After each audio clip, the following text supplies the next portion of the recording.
So you want to learn a fun fact about me, Craig, that you don't really want to know? Always. Okay, so I probably did not hook up with a guy for like a full calendar year. Full calendar year, I was celibate.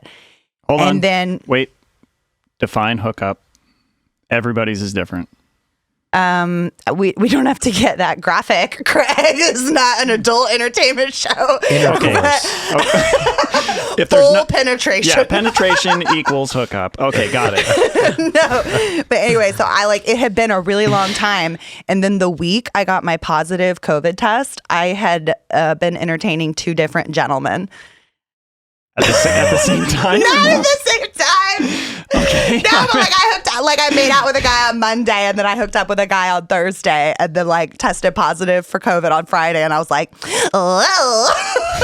How was that text later on? I'm sorry, guys, but you might want to get checked. I am so sorry. I know you're really busy fighting fires, but I just wanted to give you the heads up that you may or may not be COVID positive. I feel like COVID, I mean, not saying that it wasn't serious. I'm not going to be that guy or anything like that. But the way that it's all the testing and then the contact tracing and all that stuff, way to make people feel like pariahs. Yeah. I mean, and this was months ago. I'm not so unchic as to get COVID positive in 2022. Gasp, how passe is in 2021. But yeah, I needed to confess that to the universe. 2 confessions in a row. It's a lot. Is that how we're opening episodes now? Yeah, it's just my sexual indiscretions is how we open episodes. Speaking of which, welcome to the Texas Poker Experience. My name is Caitlin Komeski. This is my co-host, Craig Sear. This week on the pod, we have a very special guest, host of the Lodge Poker Club live stream, Lodge Live. Please welcome to your ears the commentator, Skull Mike. Welcome, What's up, Skull guys? Mike. Thank you for having me. I appreciate it. I have a confession to make. Ooh, I Lay love confessions. Got COVID in 2022. No, but it's unchic. I know. About 6 weeks ago. But I'm healthy and strong and happy to be here now. So Glad to hear you're on the up and up. yes. Do you think I was responsible by telling those gentlemen? Yes. You did the right thing, Caitlin. did Whether your you due did the right diligence. thing prior to the COVID test is up for judgment. But Do you think it's more embarrassing to confess that you were COVID positive, or more embarrassing to tell them they got the herp? Is it the vid or the herp? I'll take the vid 150 times. Congratulations to you going 1 year strong and 2 in 1 week. Woo. You got to come back Steamy. strong. I bounce back. Steamy. I bounce back. Nice. All right. You guys got quite the setup here. Thank you. We got our faces on a table. Nice. Faces on the felt. But Craig says I can't sit on our faces or the table will collapse beneath my fat ass. So he won't let me. Because of the shoddy legs. We've gone over this. But yeah, we got Same reason I collapsed. We got some poker props here. We got our Patch Addict patches, our first official sponsor. Yeah, let's hear about our sponsors, Craig. But not our only sponsor. We have, of course, Patch Addict. Wear your pride on your sleeve. Iron on patches. Get a little parchment. Get a little iron. Get it hot. And, iron it onto your jacket. Iron it onto your backpack. Go check them out. www.patchaddict.com. We got a local Texas business, family run, family operated. By a poker player. Love the guy. Known him for a long time. Good dude. So go give him some business. Support our podcast. Support Patch Addict. Also, Lucky Card Club. Oh, but before we move on from Patch Addicts, please use the code TexasPoker to receive 20% off of your iron-on patches. Don't forget that. Let them know that their sponsorship is working, honey. Right. Yeah. Get 20% off. No minimum order. And then our new lovely sponsor is a local card club here in Austin, home of the microstakes games, Lucky Card Club, up in Cedar Park-ish area. Right. They run a 1-1 on a daily basis with a $100 max buy-in, which is nice. It's not too intimidating for people that are kind of just getting into the game. And on Mondays and Tuesdays, they run a 25-cent, 50-cent game, which is considered microstakes. And that's a game where you're really not going to get hurt. And they also do a $5 hourly on those days to kind of showcase and really get people in the door for the 25-cent, 50-cent. So I like that as just kind of a safe way for people to kind of get into poker that are curious and maybe don't want to go and put $1,000 on the table. A gateway to degeneracy. Right. It's like a joint for poker. When you're ready for the devil's dandruff, you let me and Mike know, and we'll see you at 2-5. Right. So go check out Lucky Card Club. They're cool over there. The service is good, and you'll really feel like you belong. So still got that pool table over there? I think they got a pool table right when I'm you certain walk they do. into They have a liquor license too. They can get you a drink. They can the vibes get you are what you need right. and some food Roomy. as well. So, Mike, tell us a little bit about yourself. I don't know you as well as Caitlin does, so tell us a little bit about your background, how you got into poker, how you got into the live stream. Yeah, well, I'm originally from New York area. I grew up in Long Island. I'm in my mid-30s now, so I haven't lived in New York since I was about 18, so it's been a while. Yankees fan, Mets fan? I'm a Yankees fan. Damn, 2 in a row? What the Yeah. fuck? I'm more of a hockey guy, but I've been to plenty of ball games at Yankee Stadium, old and new, so go Yanks, baseball's back. I went to college in Arizona and then lived in California for a while, so I'm one of those California, Texas transplants. But I've lived here about 10 years, and I was actually born in Texas, but never really lived in Texas. I was kind of shipped out. I was adopted. And right after, coming into this world, I was living in New York. Poker-wise, didn't really get into poker seriously until I'd say early 20s, but I was introduced to the game by my grandmother, my late grandmother. Kind of similar to I know Phil Ivey always talks about how he got into poker, just playing at those, family tables on the holidays and stuff. So I'll be playing those micro stakes with Grandma Annie when I was, 13, 14, getting introduced to the game that way. Then I played a little bit in high school. Probably should have been in class, but I was at my buddy's place in the basement, and they were running a little illegal card game, but we got away with it. Hopefully the statute of limitations has run out on that. It's a while. It's like 20. We're it's the day of confessions. We confess crimes and indiscretions on this podcast. Yeah, we're going to be honest here. And then started playing at the lodge probably now 3.5 years ago. I'm been at the lodge since the early on. What's your member number? My member number that is a status symbol. It's in the 4,000s, but I almost traded with somebody to get a single digit number. Have there been any sales?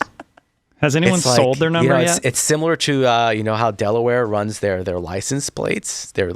They trade license plates numbers, and those single digits they go for a lot of money. 5 figures. Yes. But I don't think there's been any official trades that I know of, but I got I got some pull at the lodge, so I had some discussions, but I never actually pulled the trigger. How much are you willing to pay for a single digit membership number at the lodge? Oh, don't give away your bargaining power. I'm pretty cheap. So we'll call it $6. Oh, he's lowballing you hard. $6. Would you pay $6 to get down into the 3Ks, or do you need like a 3-digit number for $6? I need 3 digits at least, minimum. And if we go down to, single, I might raise it to about $9. I will pay. I will one up you right. I will pay $10 for a single digit number. 11. 14. That's my final offer. I'm keeping my 8,000 number. Sorry, y'all. Yeah. I think that's super funny. We've talked about that once before, how people's member number at the lodge is like a point of pride. I think it's super funny. I think what could happen in the future, hopefully not anytime soon, I'm not wishing death upon anybody, but I think some of these single-digit people, if they pass, what's going to happen Lord, Craig, why are you putting that into the universe? I think that people are going to get in bidding wars and be like, let me pay for the service. I just want their member number. They're going to offer the family, reach out to the family and be like, I will cut a $5,000 check, help you pay for, funeral expenses and whatnot. So sorry for your loss, but hey, I'm going to need that number 6. You should be ashamed of yourself. The lodge is going to be really big time if we're making those trades after death. Posthumously. It is kind of funny though, because I'm always at the front desk a lot, and somebody will come in and say, I'm member number 192, and I'm like, turn to my left. I'm like, wow, 192. Well done, sir. Well done. I didn't know you were here this early on. That's like the grand opening party. Do you have a need for a $5 bill and a $1 bill by chance? I will trade you $6 for that number. Deal? Or no deal. I guess the other thing is maybe if you know who the people are and you could get your hands on the list, you could kind of wait till they're on a real bad downswing and they're like on the edge of poker burnout anyways. And you could either keep them in the game by offering them some monetary trade, or perhaps they're thinking about quitting the game anyways. And you're like, hey, you're not going to need this member number, okay? I could use this. You're getting devious, Craigers. You're getting devious. Yeah. All right, Mike. So back to your story. I think where we are in the universe is you've just become a regular at the lodge, and maybe there are little murmurs of a possible live stream. How'd you book the gig? Live streams were, around town, kind of popping up, and they've been pretty popular.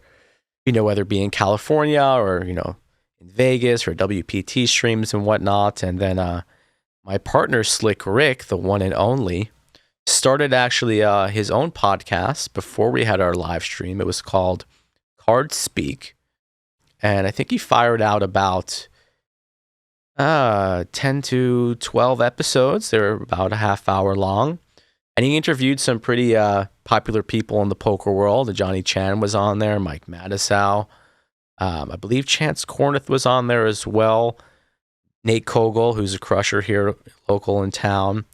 And then I popped on there. He had me on as a guest one episode, and Rick and I just kind of had some instant chemistry. And I didn't know Rick at all prior to that interview. He would deal part-time at the lodge like once a week just to get a little extra money while his son was in college. And that kind of rolled into us starting a live stream, and Rick has a radio background. That's his profession. He runs a high school football radio and magazine local in town. High school football is huge here. So he had some background in the business, and I had the poker expertise. So I said, they asked me to do it, and I said, yeah, I'll try it out. I don't really have any commentary experience, but, I enjoy being at the lodge. I enjoy playing, talking about poker, and based off of that, one interview I had with Rick, the chemistry that we had, it gave me the confidence to give it a try, and the rest is really history from there.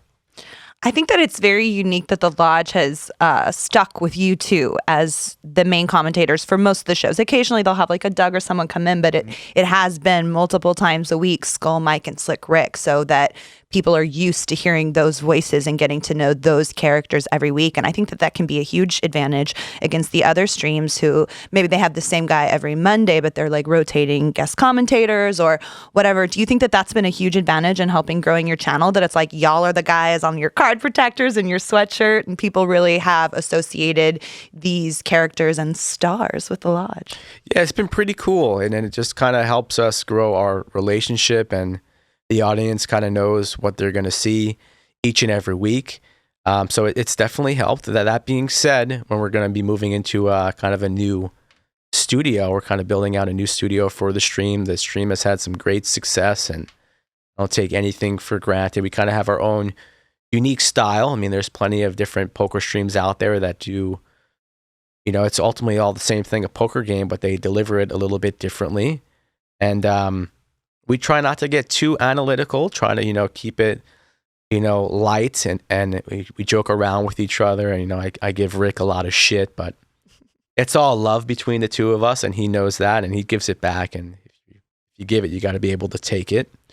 But we're going to be mixing in, now that we have a new ownership, the all-star ownership team, and, Andrew, Brad, and Doug.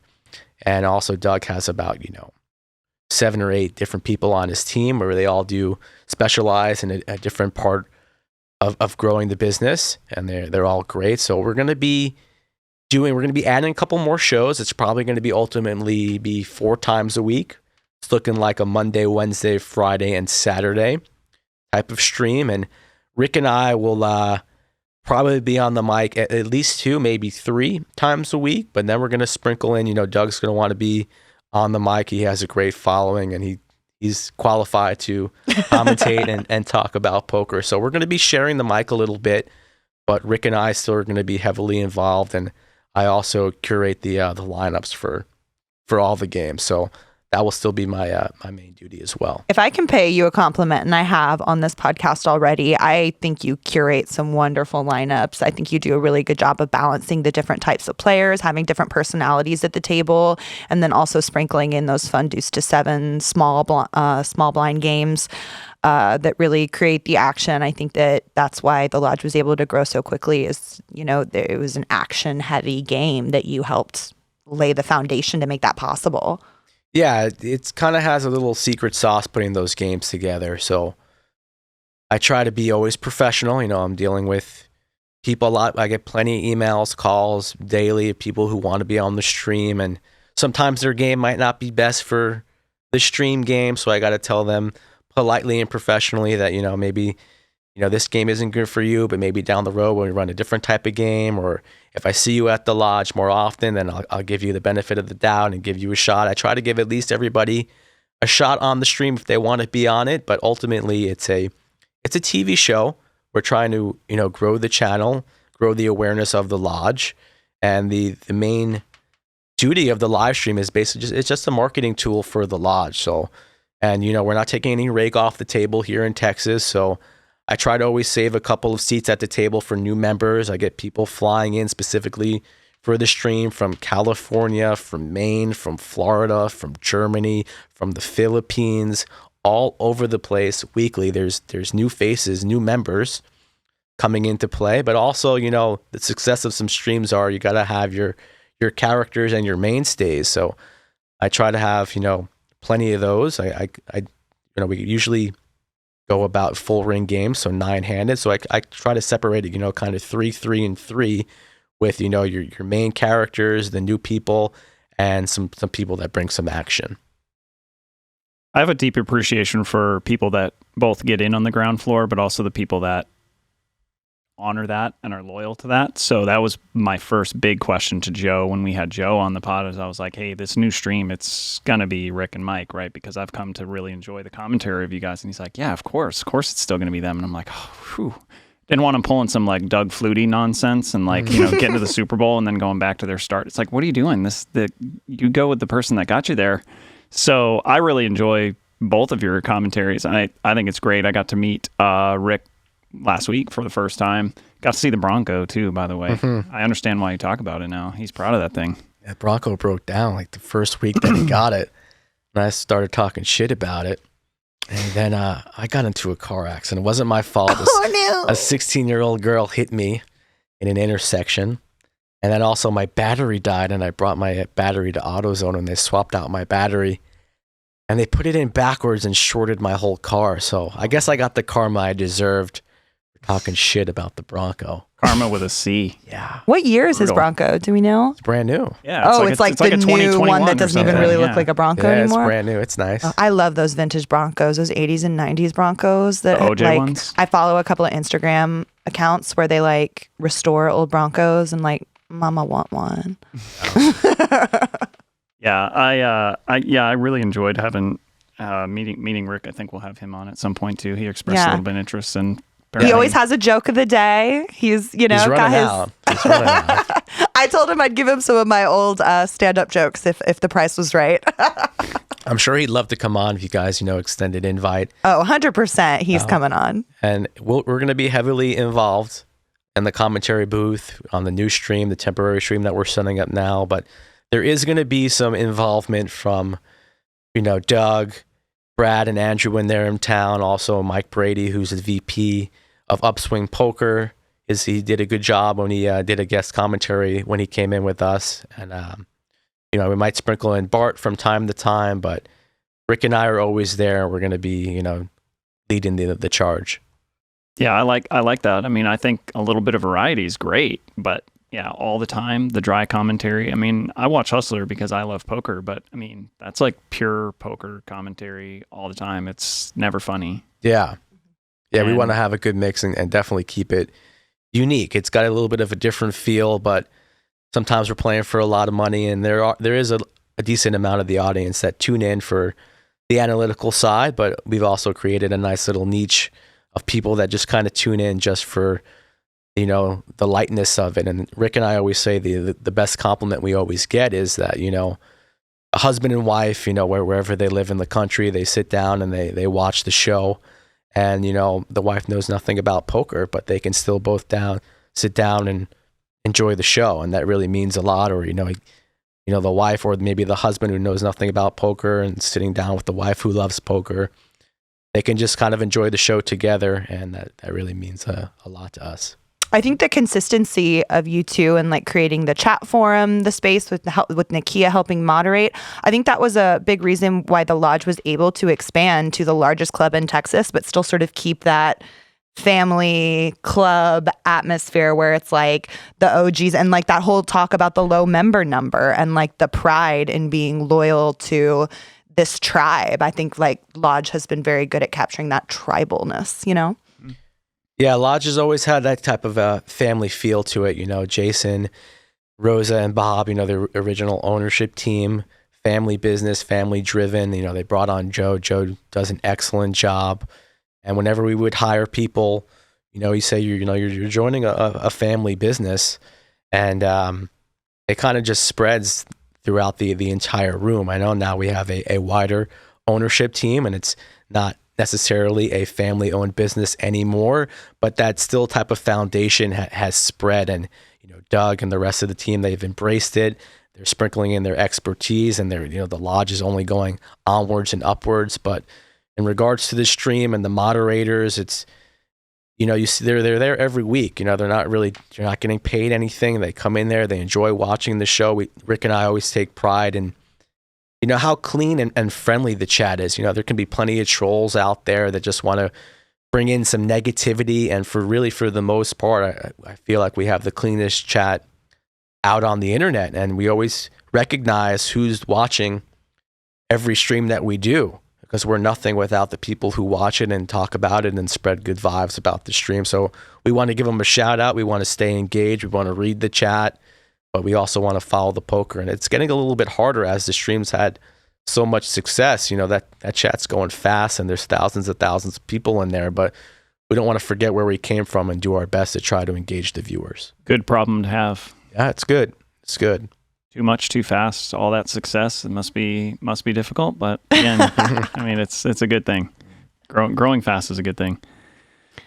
So did you compete in any of the Mayhem series that we just had recently this last month? Yes, I entered the Monster tournament. That kind of kicked off the Mayhem series. Went deep in that. I think I finished about somewhere around 100.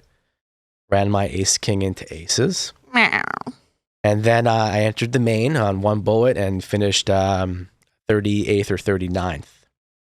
Well, congratulations. So that's a pretty dang deep run there. Is that 5-figure score at 38? No, it was about 6,300. Still chunky. But it was only one bullet, so that was profitable.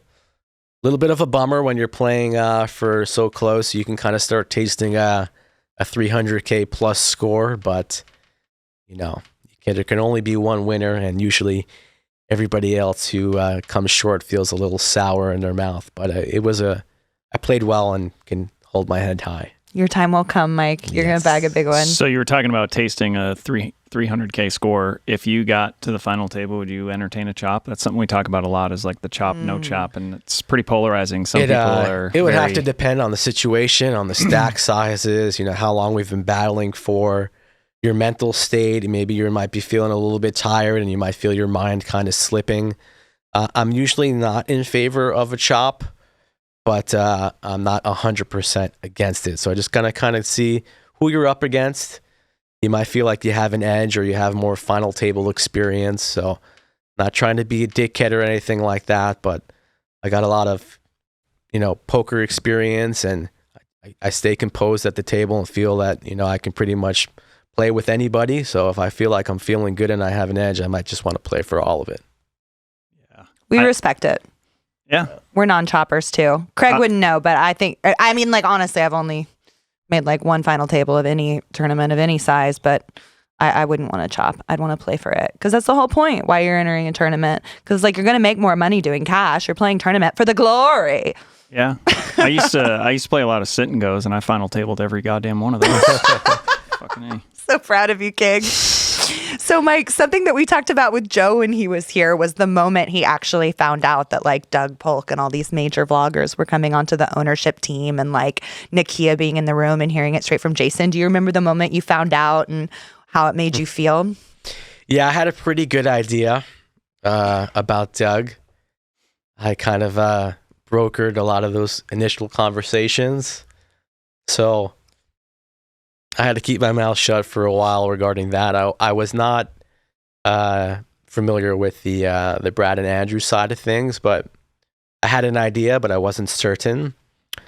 It was pretty exciting, just, the following that those guys have and the experience in the industry that they wanted to come on board with, the Lodge Card Club in Round Rock, Texas. Just, you really had to take a second and kick back of, wow, like this is all happening pretty quickly. And you had a sense of pride that you were kind of like a big reason why that these people want to come on board. And it just makes you feel pretty proud that your hard work's paying off and that. It's pretty big time you brokered the deal. I didn't know that. That's pretty cool. I was in conversations with, Jason and Doug, because I got to know Doug a little bit while he came into town. He played on the stream a few times. He had that famous tweet that he was thinking about joining a room. So, once that kind of got the ball rolling, that there was some interest in both parties, I gave my full approval, and I said this is a good idea. We should explore this, and then the ball got rolling. And a couple of months later, the announcement was made in January. Was it just in January? Has it only been about 3 months? Wow, feels like a lifetime ago. I feel like they've been on board for longer than that now. So usually, brokers and deals get paid. Were you paid more or less than $6? More than $6, but let's go. Yeah, more than $6, but less than $9. Less than $9. Okay. All right, we got a range. We're not going to ask for the exact amount. You have to quit asking people exactly what they make, Craig. It's considered rude and polite company. It's comfortably awkward. I really do enjoy asking people that question, and not expecting a response. I'm just acknowledging how awkward it is, and I'm really trolling the people that actually ask the question. It is so crazy. I mean, I'm telling you, from a dealer's perspective, that makes only tips. It is unbelievable how many times I get asked the question, how much do you make when you deal? And I was like, what do you mean? They're like, well, how much have you made tonight? I'm like, mind your business. $7. Leave me alone. That's something I think we've talked about this before, is I get that in dating where I'll be out on a date with some guy that works for a friggin' startup, and he's like, oh, so how much do you make playing poker? You first, sport. Yeah, I think for people that make a salary, it's very important to them. But for people that, kind of ride the wave, like servers and poker dealers and poker players and, people where their income varies quite a bit month to month, day to day, even, let alone year to year. It's a very weird, for someone that works a salaried job, I think they have a hard time fathoming that someone could make $20,000 one month and lose $5,000 the next month. It's a harsh reality, but it's mine. It's my choice. Yeah. I mean, I guess the difference for a server or a poker dealer is oh man, I crushed it this month. I made, $12,000 this month. That was awesome. Or, the next month, they're like, I didn't get shit. I didn't get a lot of shifts, or I got sick and I missed a week and I only made, they're still going to be in the positive. You can't lose money being a poker dealer, but. These dealers seem pretty happy though in Texas, at the lodge. We've had plenty of dealers come in and out, but once they get here, they mainly want to stay, and they're very happy with the generosity of the Texas poker community. They should want to stay. Why would they want to leave? This is the poker frontier right now. And anyone that's deeply involved in the poker industry that doesn't want to be here, I'm not asking you to come.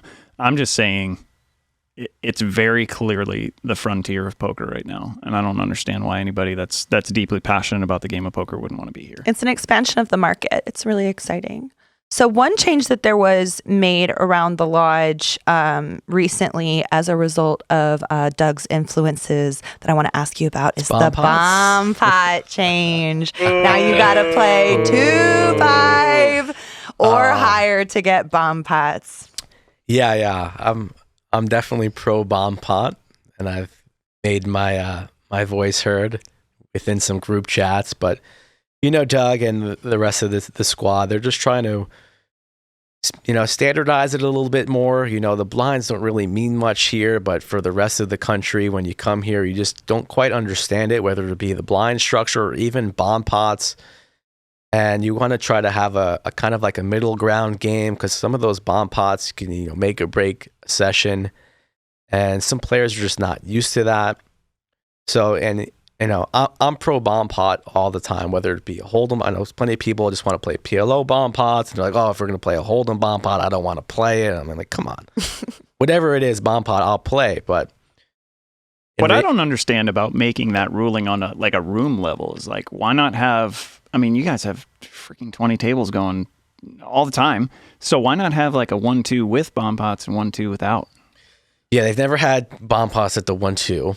But I'm just saying, if you're going to offer them, first of all, when they're at a table, I understand everybody's paying for time, but I mean, they're voluntary. You don't have to play the bomb pots. You can take a walk and go grab a drink while. It's interesting because the whole match the stack factor, like you're playing 1-3 match to stack, you're playing 2-5 match to stack, you're playing the same fucking game. Mm-hmm. So it doesn't really mess. So the 1-3 game without the bomb pots and the 2-5 game with the bomb pots is kind of like what you're saying. I guess it's just different blind levels that don't really matter, but it's more standardized. So that's kind of their thought process, and it's been working out okay. It's been working out fine, especially for the Mayhem series when you had a bunch of there's always plenty of cash games going, different stakes, different limits. So it hasn't been a problem. The only thing as a poker player that might sound a little bit kind of greedy is you're changing the player pool a little bit. Those 1-3 max to stack games were so juicy, and you have players taking a shot, or you've had some less experienced players. You'd have some players for action. You have some sharks in there, and it's kind of a unique dynamic. And now you're kind of separating that a little bit. So these 2-5 games and onwards are, more regs and pros, and it's slowed down a little bit, but that's just kind of the nature of the biz. Bomb pots are good for the game. They are good for the game. So many people say I know, they're bad, but I do respect from a business operator's point of view. I've said this before, I'll say it again, like protecting your clientele and keeping a butt in a seat. Like you don't want the inexperienced player to come in and have a negative experience getting felted because they tried a bomb pot for the first time and they didn't understand quite how to play a split pot game, and they went from feeling pretty confident sitting on their stack to now they're buying back in or visiting the ATM. Like I get it. I get why they want to do it, but I agree with Mike. As a player, oh my gosh, I feel like my hourly goes down when I'm playing non-bomb pot tables. It's clear we all feel the same way about bomb pots, but just to argue the counterpoint, and what I've seen in the games that I deal is that someone jumps in, they've played poker before, they've not played a bomb pot. So I always just tell them, watch at least 3 and understand specifically in the double board PLO, like look at the hands that are winning. You got a guy with a boat on one side and a straight on the other, and he gets scooped by a bigger boat and a flush. Okay, like nutted hands are winning these. It's very, very rare that someone with even like top 2 pair gets half. So, I mean, you really, really got to be cautious. Watch a few, then you'll understand. And what also happens is you get someone that's playing, they're kind of knitting it up because it's their first time at the game. They're in a bomb pot, they flop the nuts, they go with it, and they're like, cool, I got half. They're just plowing money into the pot.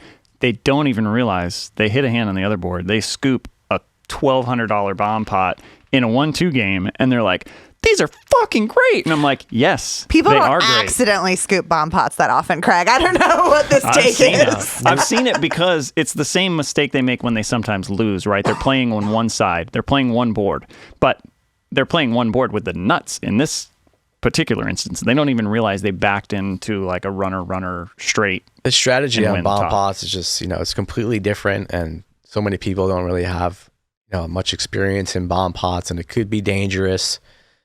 And these PLO bomb pots just add a whole nother factor. Some people, are playing a 2-5 hold'em game, and they'll play the PLO bomb pot, but they never really play PLO. So they might flop the nuts, the nuts straight on one board and have completely nothing on the other board and think, oh, I'm gonna, at least I'm gonna get half of this pot, and then, maybe the board pairs or a flush runs out.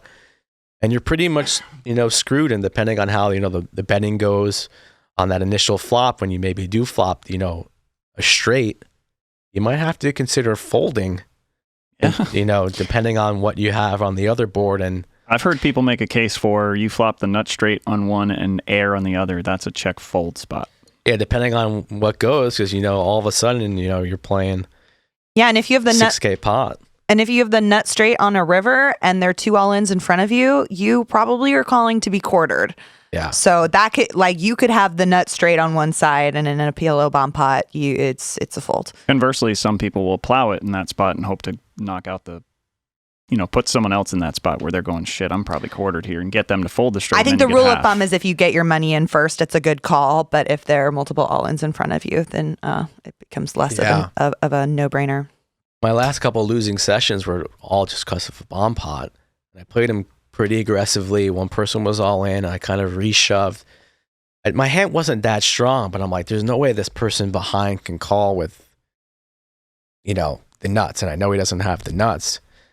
And somehow they ended up calling just, one of those effort. I'll call. They didn't really know what else to do. And I ended up getting scooped. And I'm like, how? Hand was so weak. I'm like, how can you call there for thousands of dollars? What are you doing? I just knew it was coming. I just knew I had faith. I manifested it. Please. I've been wearing my crystals.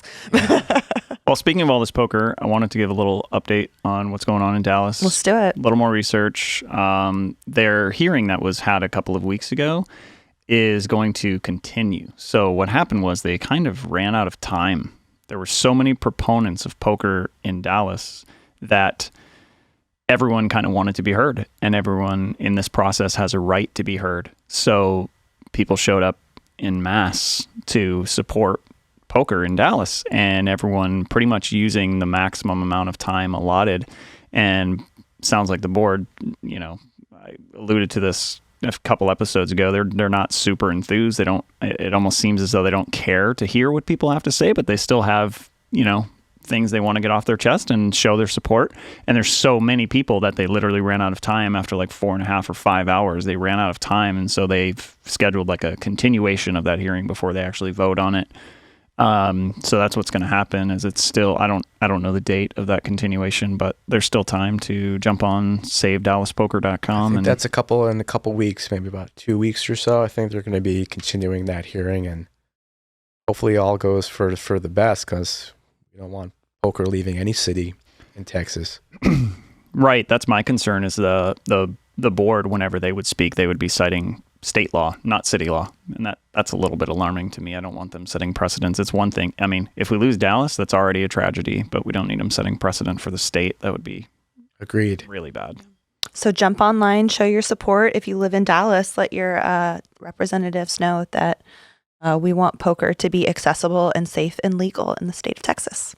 So many jobs at stake. And I mean, it's not just about the fact that when I travel to Dallas, I want rooms to play at and things like, I mean, it's not even that. It's just the support. Poker on a legal level is so much better, and a competitive level when rooms can be well lit and have signs out front and say, come in here, play poker. It's fair, it's honest, it's secure.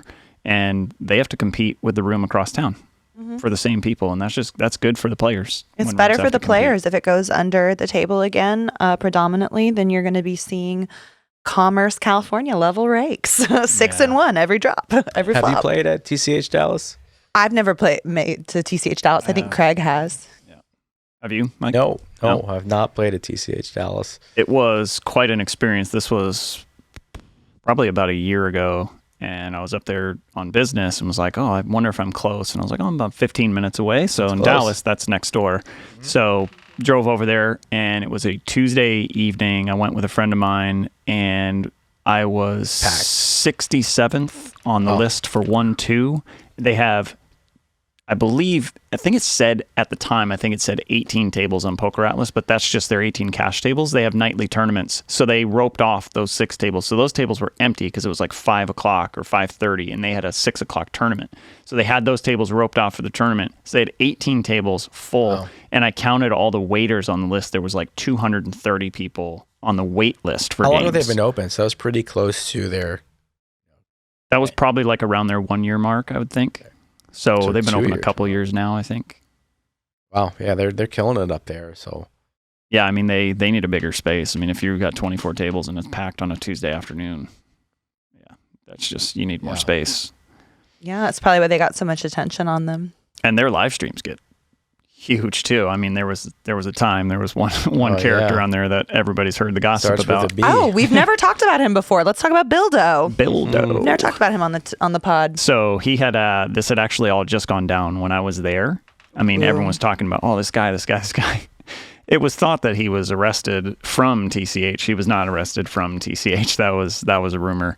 But just about everybody there heard the same story. Whether or not that's the truth, I don't know. They'll figure that out in court, I guess. But yeah, but he made a splash. He was buying in for 100K. like 100K, getting it in pretty loose. I think the biggest pot he ever won was like 7-8 offsuit, and he flopped trips or something. Am I correct? And also not a Texan. This guy's from Arkansas, so. A Razorback. Let's go.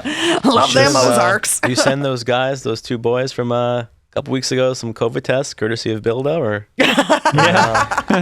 So yeah, that is the rumor that bildo scammed the U.S. government, that he was playing with scammed money for faulty COVID tests. He was arrested by the FBI. I just like the hubris to like be playing 100K at a poker game live on the internet when you're committing that level of fraudulence. Yeah. I mean, No fear. that's big dick energy. Yeah. Yeah.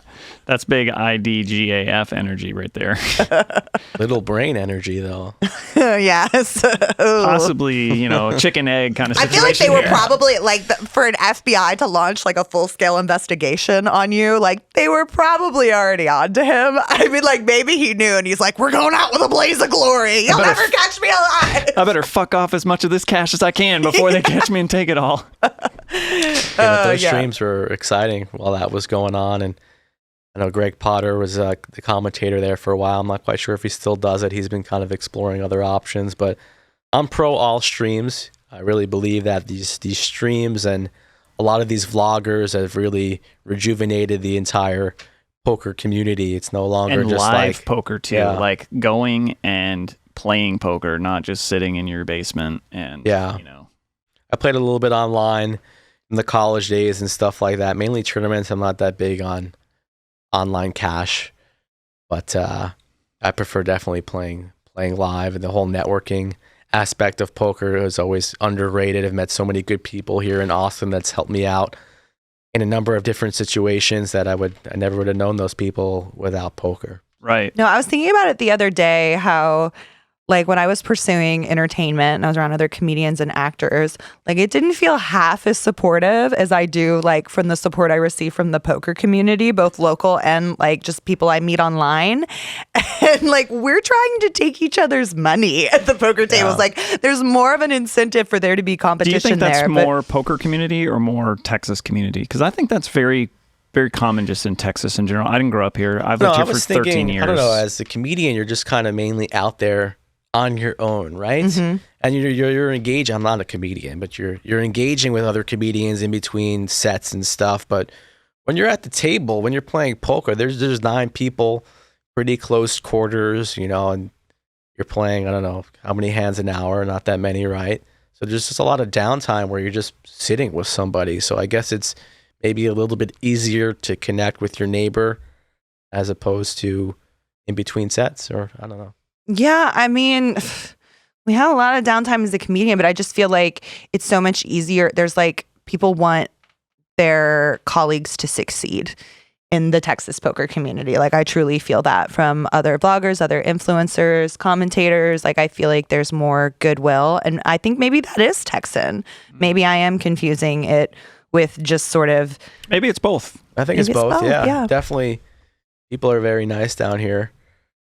I think that one thing that makes poker a lot more friendly, because I've been in the games that are a lot more cutthroat, and I think the major difference there is people playing with money that they either can barely afford to lose or can't afford to lose, which is unfortunate. But I think what you have in Texas in general, just like on a political level, you have a very business-friendly state, and I think a lot of people that play poker either own their own business or just do really well, because a lot of businesses do really well here, and so the money is fairly inconsequential. They are. We got there that to have tech money, baby. That's not to say that they don't want to win when they play. Of course, they want to win when they play, but I think a lot of people are there to have fun first, and the money is kind of secondary, which is nice. I think that affects a lot of people's attitudes. I mean, just poker in general is such like a good outlet for a family man, right? Because it's like, what do the boys want to do? They want to go out drinking at the bar, to the strip club, like scamming on girls, like whatever. I feel like the poker, like, I mean, even though it is degeneracy and gambling, like I feel like it is like better for a guy like in a monogamous committed relationship that wants to go and like be with the boys and hang out, and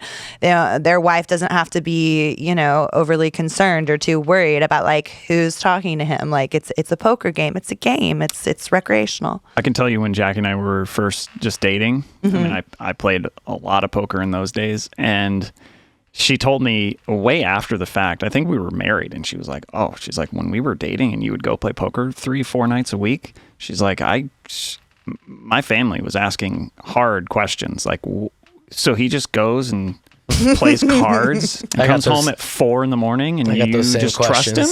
Yeah, I mean, it's a strange thing, and you just trust that he's actually playing poker that whole time. I was like, look, if I was out drinking or at the strip club, like those places close down. Like I'd be home right after closing time. Like I'm coming home at 5 a.m. Last call's at 1:45. Yeah. I'm coming home at 5 a.m. That's There's way no closing different. time in the bedroom though, so I'm sure you probably get those questions. So there has been a few times where just, we'll be in the area of some of the games that I play, and I'm like, hey, let's drop in. They're playing tonight. I mean, I'm not playing tonight, but we're out for dinner or something. Oh, let's swing over and swing into the game and, walk in, and everyone's like, oh, Craig's here, blah, blah, blah, blah, blah. Oh, is this your wife? Is this your girlfriend? Oh, that's your son, Charlie. Oh, how cool, whatever. And whenever she's a part of it, she gets a sense of that community, and she doesn't even play.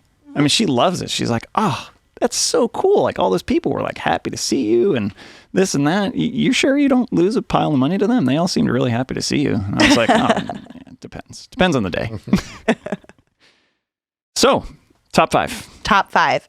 This week we are going to feature the top 5 YouTubers, specifically YouTube poker vloggers. Top 5 brought to you by our friends at Patch Addict. Patch Addict. If you're addicted to patches, you need to go to patchaddict.com and put in the promo code Texas Poker. Save 20% on your order. These patches are pretty cool. I see a couple of them on the table, right? Mm-hmm. Yep, these are pretty sweet. There is tons of them. Get a jean jacket and just start going to town.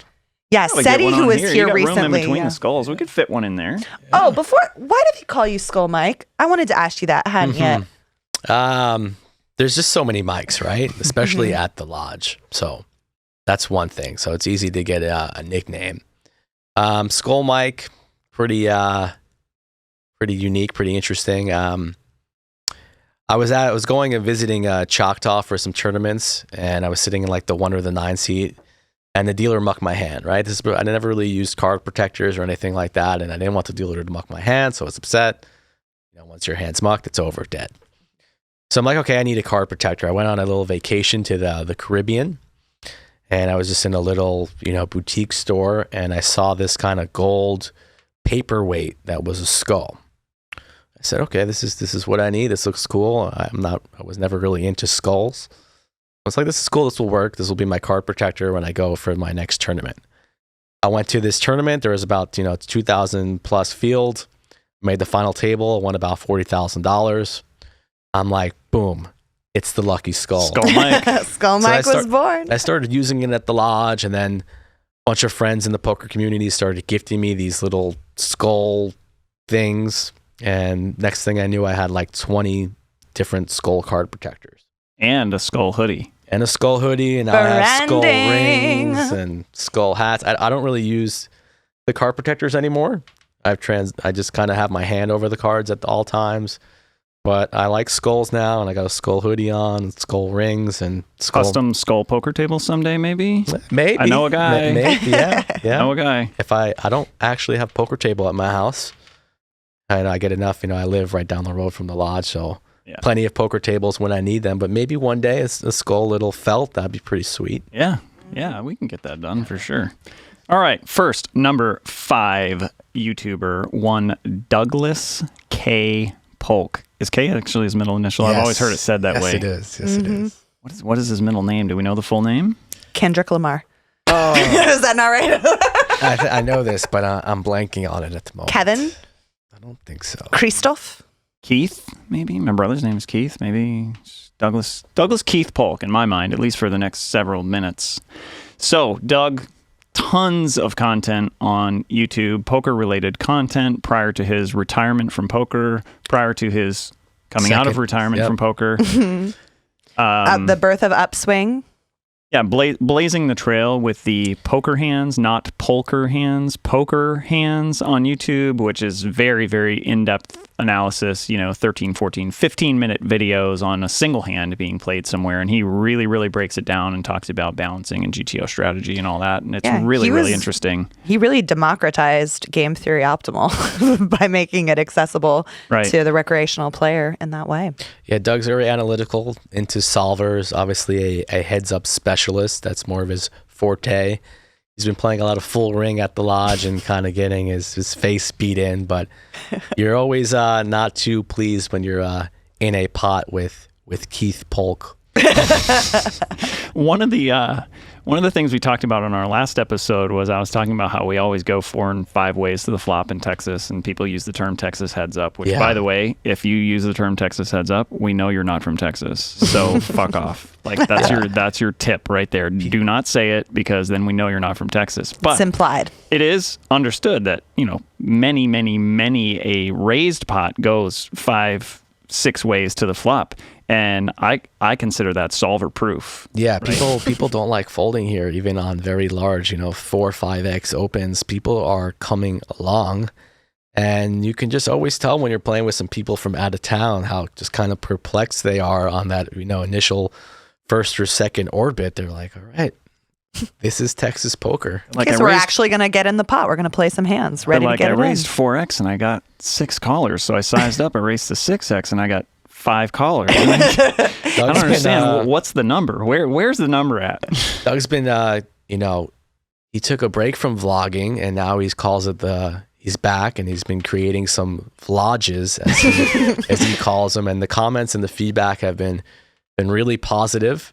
And he's been doing a lot more, stuff. He interviews people weekly on his podcast, on his channel, and they're currently debating the best poker player of all time on that channel. So that's always a lengthy debate, but he's always firing out content, and super smart guy. So happy that he's leading the charge. Because of the number 1 on our list, there's a lot of poker vloggers, but he is the only vlogger, I believe. Yeah, Brad and Andrew are still putting out vlogs, and they've been at the lodge recently, and they're putting out, vlogs from the lodge, but they're not vlog. Exactly. Right. Yes. We'll have to have Doug on at some point and have him really discuss the nuanced difference between a vlog and a vlog. Can't wait to learn about it. Yeah. Yeah. It's just natural. Number 4, one Rampage. Ooh, poor Rampage. He was on, so this is going to come out next week, but last night I watched him on Hustler Casino, and he stepped in it. I think he lost about $50K. Yeah. That was quite the circus last night on that show. Oh my God. Did you see what Poker Buddy got up and she had a rag hand, and she threw her jacket, and then her mic got caught in the railing and she couldn't get. What do you think? You want to play a little bit with Poker Bunny? I've been in contact with Poker Bunny. And I would 100% play with Poker Bunny. We can bring her down here, and she can. Only if we wear the same outfit. Can she not wear the stupid fucking ears at the table? Yeah. I want to wear the ears too. I'm gonna wear ears, and I'm gonna wear my sports bra, my little practical tennis skirt, and we're gonna face off. I don't like too much conversation at the table when I'm playing. I just I'm very peaceful and stoic. But don't worry, I don't believe she has a whole lot to add to conversation. Well, she tries to. But at one point, last night, she was doing a confessional where she looked at the camera and justified her play. She lost a big pot.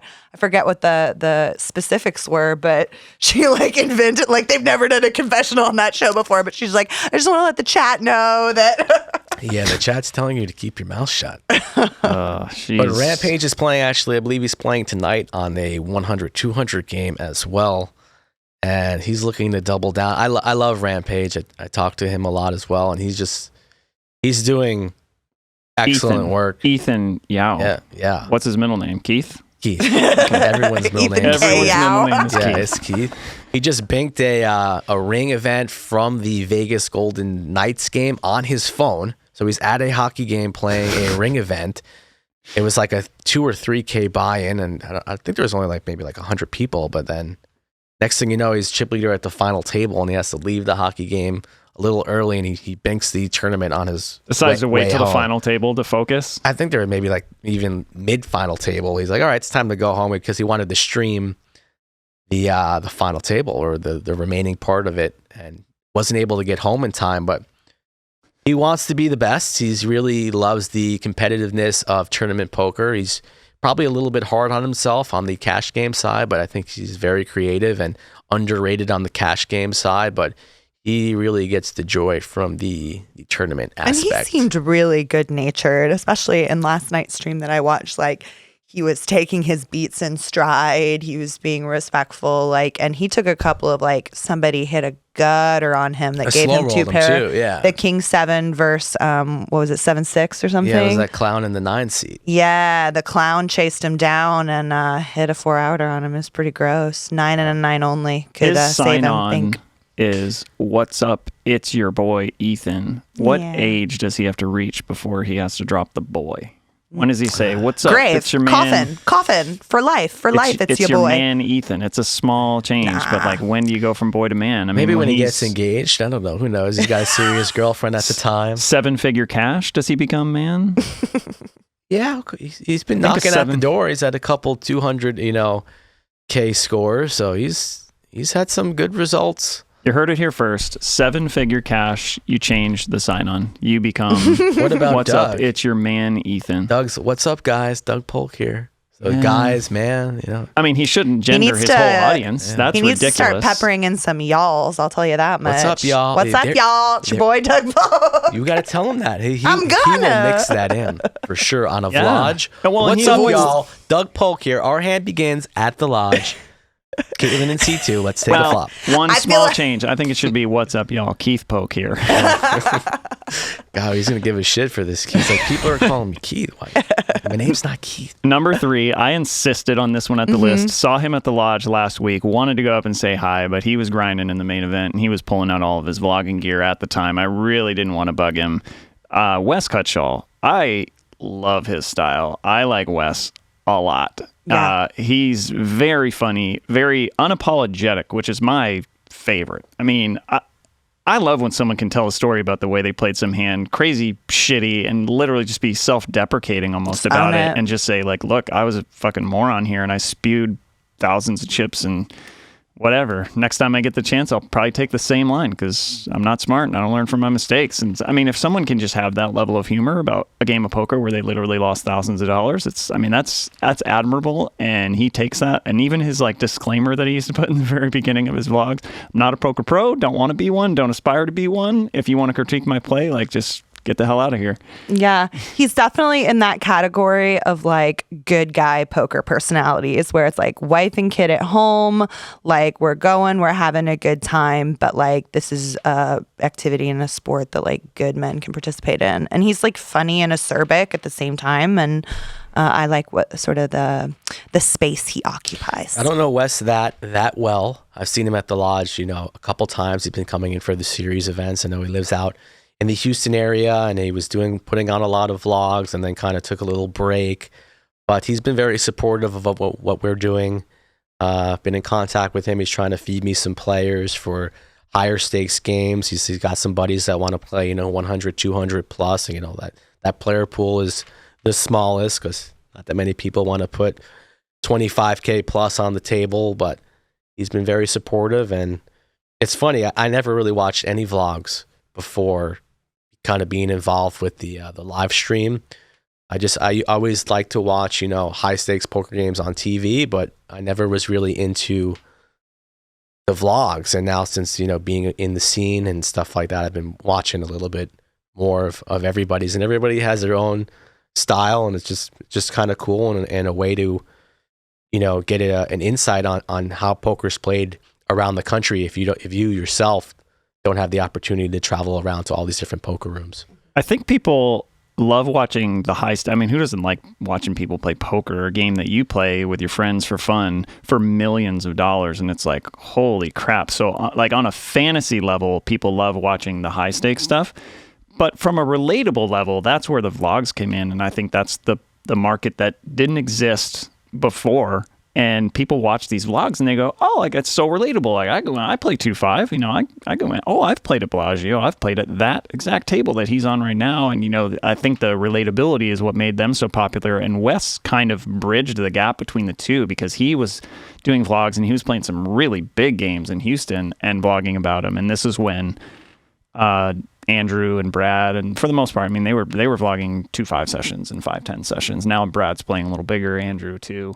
And Andrew's gotten into PLO, so he's playing a lot bigger pots and stuff now. But at the time that Wes kind of came onto the scene, he was playing for thousands and thousands and playing with that lighthearted nature, which made it feel like, well, geez, that's what I'm like with my buddies when we play 1-2 and just are yucking it up. And local too, right? So he was one of the first Texas vloggers. So an OG like Seti.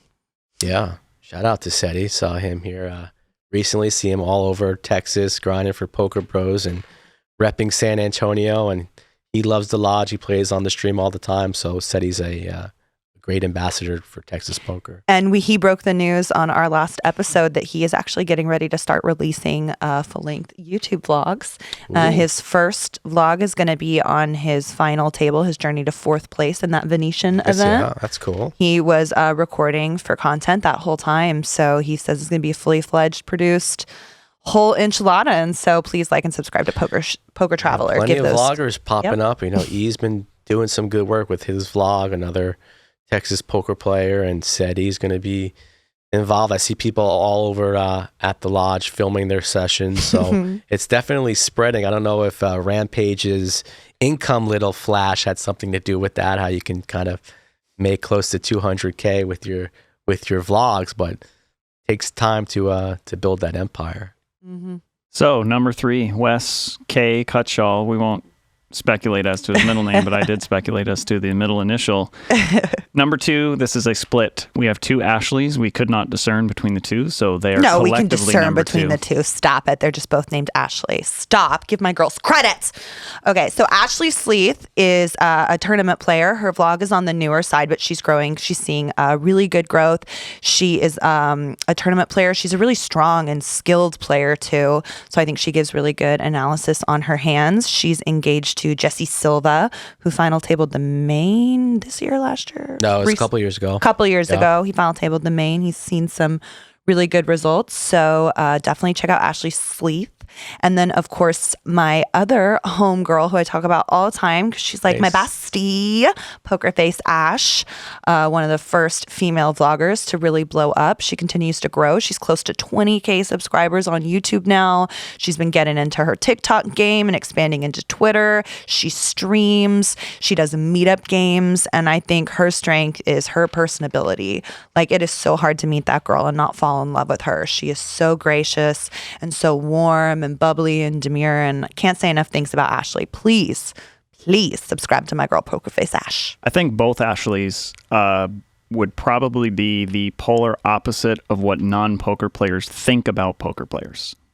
You know, they think that everybody, you know, they've only seen poker in the movies or something, and they see people that are just dead-faced, and even if they've seen real poker, maybe on a live stream, they see people that are very serious, and when they're involved in a hand, they're very serious. They're not expecting, like you said, some bubbly personality, a smiling face, someone that's really, really pleasant to be around. And maybe for 90 seconds during a poker hand, maybe they're locked in and serious, but for the most part, they're just really nice to be. And it's important to have female figures like that, because like not all ladies are like hard, more masculine traded degens like me or someone like Hello, It's Lynn, like that come in and we're like slinging back scotch and like keeping up with the boys and like bringing women to the game. Like not everybody's gonna think that's cool and want to like be on that level. We need all different types of representation, and so I think having like these like demure, kind, warm figures is very important to occupy the space. Yeah, both Ashleys are excellent people. They've played on the lodge multiple times, both of them. I love Poker Face Ash. She's always positive. Every time you see her in person or her on her videos, it's, you know, I think she always ends one of her videos. It's like, it's always up from here is how she ends her vlogs. And she's just really enjoying the whole process and really kind of making her own way. She's been playing like low stakes cash and lower stakes buy-in tournaments, but she's having some success, and you can kind of see her now dabbling in some higher stakes games, and it's just great to see the success that she's having. I know she has a good friendship with Andrew Nemi as well, so Nemi's the OG of the whole vlogging community, so he's been able to share some insight with her, and her vlog's going to be blowing up here very shortly. She's going to be having thousands and thousands, soon to be 100,000 subscribers for sure. And well deserved. I mean, to jump in. And she's also been so generous with her engagement. Like, I was talking to her about like the messages she receives, like people sending her messages, and she responds to almost everybody, I'm sure. And it takes a lot of time and energy and effort for her to do that. And I am always in awe of her discipline and generosity and her engagement with her fans. She's quite the hooper too. She loves her Phoenix Suns. So if you want to get on her good graces, just like go Suns. Does she play or? She played collegiately. Yeah, she played a D1 scholarship. So her and Jackie are definitely going to have to chat a little bit. Jackie played a little bit overseas and obviously in college as well. They'll have a lot to chat about. Number one, any guesses? I think it might be Andrew Nemi and Brad Owen. Yeah, again, the a split prize, a 1A, 1B. We've got the OGs, the Andrew Nemi, Brad Owen duo that has just changed the landscape of poker over the last 5 or 6 years. Yeah, and they're both like part of the same sort of energy that Wes Cutshall was bringing, like nice guys that have families that they go home to. And, I think that the big strength that Andrew brought was just sort of his eye for cinema and artistry. He was in the music industry before he did the YouTube vlogs. And you can tell even from his earlier videos, I was watching some stuff from like 2016. He's always had an eye for how to build story, build a shot, create stories so that it is entertaining and compelling. And he sort of created the genre. So our hats off to Andrew. Who's also like an amazing guy, been so welcoming and inclusive to me personally. Can't say enough nice things about Andrew. We look forward to having him on our pod. Yeah, I think he loves his drone shots. And that's kind of the thing that I kind of like, when I'm watching some of these vlogs now, I'm kind of into it now. And initially I wasn't, but just kind of get a feel of all these different cities that these guys visit. So Andrew started this whole process, and now there's hundreds of people following suit trying to create videos on that level, and he's put in the work to get to where he is now as an owner of a card club, as an ambassador of the sport all around the world. Every card room that Andrew and or Brad walk into, people want to say hello, introduce themselves, play poker with them, and that just doesn't happen overnight. So those guys created the way for the Ashleys, for Wes, Rampage, Doug Polk, etc., to get involved and grow the sport. Yeah, they were the ones that exposed the market. Now the market is what it is, but they were the ones that, who knew that people would be interested in that sort of thing until someone just does it. Yeah, it takes a lot of balls, too. Yeah. So you got to put yourself out there. Again, the internet could be a pretty mean place. And if you're just, focused on the right things and doing the right things to get to where you want to go, there can be a lot of success in your future. So all these people are doing that. Well, the other thing that kind of, speaking of taking balls, this is like, you're going into a casino with a camera, which is like a big no-no. And then, I think in some of the early stages, there was some venues that maybe Andrew was going into and not really asking permission, maybe going the forgiveness route and being like, well, I'm just going to do it until they tell me not to. And they do a good job, of course, of keeping the angles downward. They're not having people's faces in there, unless they want to be. But talk about having balls. It's just like when you decide to do it in the first place, before you even put it out there, you have to capture it first. And that in itself is risky, especially in casinos. Yeah, absolutely. Yeah. How many people try to start a YouTube channel? Like, there's such a high possibility, if not probability, of failure. So I think the bravery that all the vloggers on our list have in common is that chutzpah. What do you guys think before we're in March right now? By December, does Andrew or Brad own any real estate here in town? I talked to Brad about this last week, and he actually just bought some real estate in Vegas, in the state of Nevada. Yeah, but there's rumors of some condos being purchased. Okay. Oh my gosh, are they gonna have a boy pad? Like the lodge owner boy pad? I think it would be wise. I mean, they're going to be visiting the lodge monthly. I'll be your house mom. I'll come in and take out the recyclables for you, babies. I want to give a little shout out to Mariano. I know he's not on this list, but he's honorable mention. I like Mariano's videos, and he's been kind of forming that partnership with Rampage, similar to what Brad and Andrew do. So definitely Rampage and Mariano are going to be ones to look out for in the future. They're playing some, they're rising in stakes. They're gaining a lot of confidence in their plays, and they put out some good content as well. So both of those guys rose in stakes so quickly, and just no fear. I mean, just not afraid to take a shot, and they were doing it early. I mean, that was wild to watch. Brad's videos, I don't think we talked about Brad's videos much yet. Those, just kind of the style that he kind of created on his vlogs was kind of just unique to the marketplace. Just kind of his kind of wittiness and just his journey and his honesty on rising the ranks and stuff. I think people really related to that, and that's why he has the following that he has, and so many people support everything that he does is kind of because of that. Mm-hmm. I agree. All right, should we move on to a hand history now? We should. All right, Skull, do you still want to do your hand history for us? Yeah, I just kind of have a hand that kind of sticks out recently. Doug runs his 5, 10, 25, whatever game every Friday. Infinite, yeah. I know we're filming. I'll probably head over there in a little bit. But we played a game a couple weeks ago. Just kind of a hand that, just kind of popped into my mind. Wasn't thinking too much about it. Everybody knows Westlake Matt in town. I apologies because I don't remember exactly how the action went or the exact That's fine. This is not a strategy podcast. This is a shoot the shit podcast. We were both thousands of dollars. It was three-handed. We were thousands of dollars deep. And I kind of flopped a combo, a gutter and a flush draw.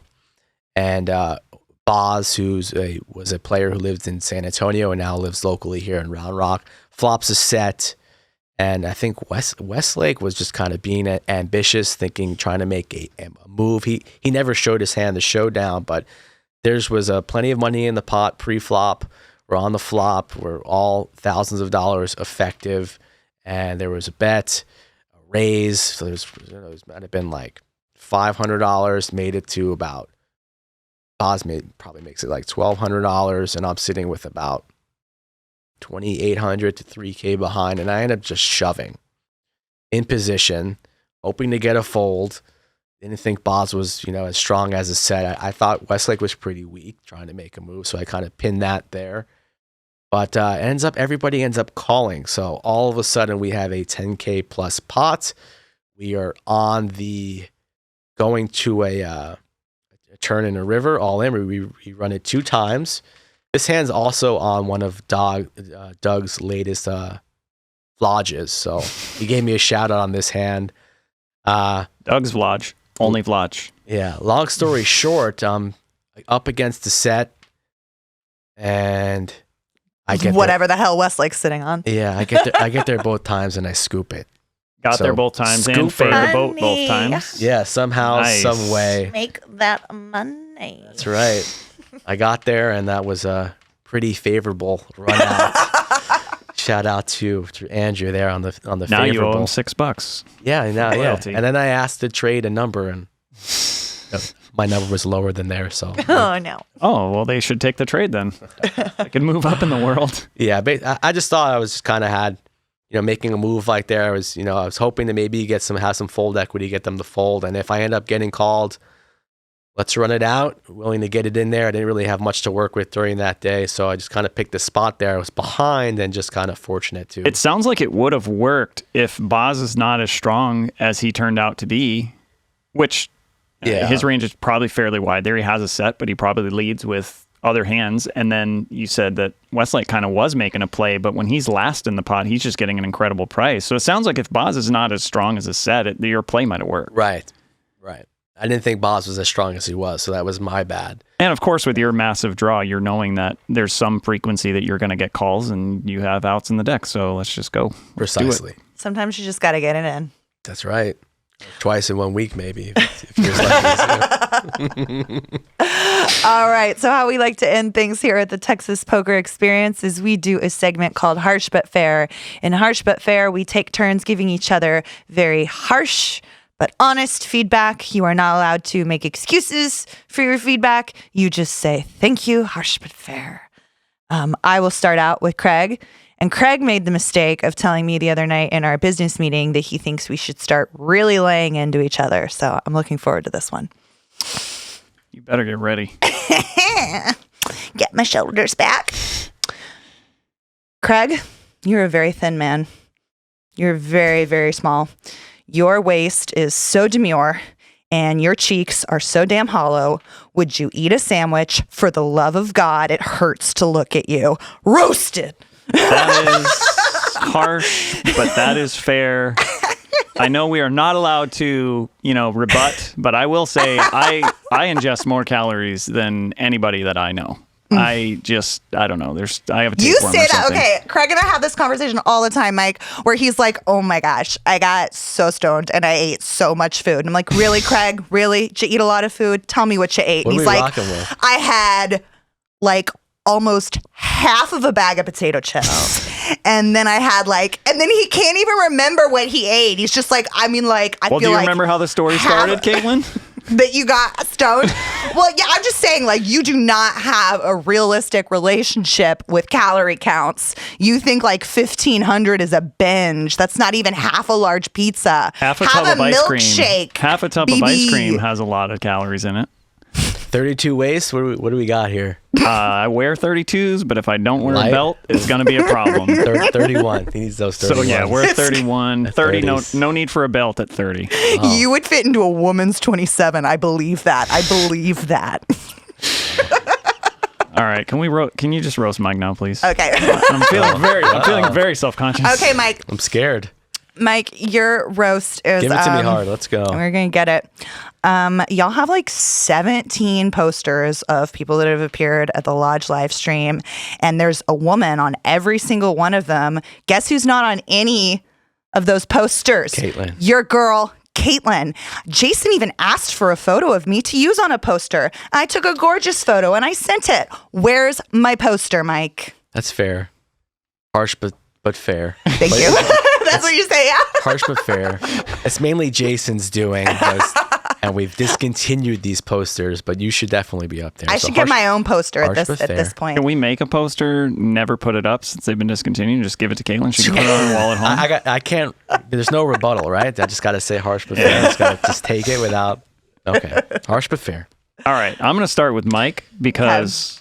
If I was made fun of for my small waist, I met Mike last week for the first time, about a week ago, and you have the smallest hands of any man that I've ever shaken hands with. Oh, man. I got some small hands, I know. I think Charlie's hands are equal size. I thought, wow, very wild. But I do have to make a small bridge here. We talked about Poker Bunny. One of the goofiest, weirdest things I've ever heard come out of a human's mouth is when someone was talking to her about how she looks at her cards. She checks her whole cards. Yeah, it's kind of weird. She's very boxing out, trying to get the rebound, and she peels one card and then the other. And someone was asking her about it on a live stream, and she goes, "Well, I have such small hands that I can't look at both hands at once, or both cards at once." And I would just figure with someone small hands, you can look at both cards at once, right? No problems. No problem. All right, so it's such a move to talk about my tiny hands. I wonder what would look big in my tiny little girl hands. I can't think of a thing that would look so large, but most things in my tiny girl hands. Harsh but fair. So now I got to roast you guys here? No, I haven't gotten Caitlin yet. There will be... Caitlin, my harsh but fair for you today is you have played exactly as much poker as I have played this week. Okay. I took some time off. Took a little bit of a beating in the Mayhem Series. I'm going to jump in the large MTT game, and I'm going to try to make $1 million. So I understand that that's going to come with some beatings and whatever. I'm not going to let it get me down. But here you are, taking a break, taking a study break, falling in love with Italian men, don't even live here. I mean, don't He even could know. live here. You don't even know if he's available before you fall in love with him. Available in my heart. Get it together. Get back on the felt. I'm sick of not having poker to talk with you about. Harsh but fair. All right, Mike, give us your worst. I'm not prepared for this, honestly. Your best worst. You just Bring start it. saying mean shit. It'll come together. Say a lot of mean shit to Rick, but I don't really mean it. You don't have to mean this either. You want to warm up? Maybe give a harsh but fair to Rick, even though he's not here, and that'll warm you up, and then you can give us. But you guys are just so nice. No, it doesn't count. Only Joe is getting away with that. Yeah, we couldn't get one out of Joe either. Caitlin, why, you're whining and complaining about your poster. Up until recently, I didn't see you at the lodge very frequently. So maybe if you start showing up at the lodge maybe 2-3 times a week, stop the studying and start showing some results. Maybe I get a fat tattoo of your face on my ass cheek or something. Who knows? But you got to start showing up if you want the glory. So there you have it. Harsh but fair. That was a good one. I look forward to my face being tattooed on Skull Mike's ass. The lodge located in exit 251 I-35. Caitlin. Hester's Crossing. Let's go. Thank you. Maybe we can get Caitlin's face on the 251 exit sign. Yeah. There you go. Texas Poker It's a good use of government money. I'm completely behind it. Speaking Absolutely. of drawing traffic. There'd be so many accidents. Craig, this is my second time meeting you. I've only heard you through the podcast airwaves, taking shots at my small hands. Wasn't prepared about that. Definitely do have small hands, but I think my fiance Nina would speak otherwise elsewhere. So shout out to Nina. Get it, Nina. But Craig, Mr. Humpty Dumpty over here, it looks like I don't know, when I had a 30-31 waist, I was probably in 8th grade. So you're talking about Rampage and how he begins his vlogs. Maybe we need to end this, podcast with some cake to the face or a brownie. I mean, yikes. My small hands could probably win an arm wrestle. What kind of brownie are we talking here? Yeah, apparently one with better weed for you, so you eat a little bit more. So I'm going to sign off with that.